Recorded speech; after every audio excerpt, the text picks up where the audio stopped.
சுமந்து காத்தவதான் தூளி படுக்க இட்டு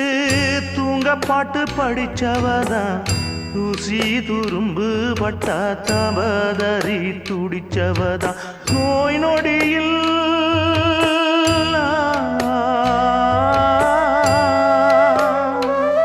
நான் நோய் நொடியில் விழுந்தா அவ பாய் படுக்க இழந்தா தன் வாய் வைத்த மறந்து என்ன கோயில் கோலம் சுமந்தா அன்னமே அன்னமே அன்னை சொல் வேதமே சொல்லத்தான் ஒரு வார்த்தை போதலியே ஏன் சொந்தந்தான் தாய விட்டு போகலியே.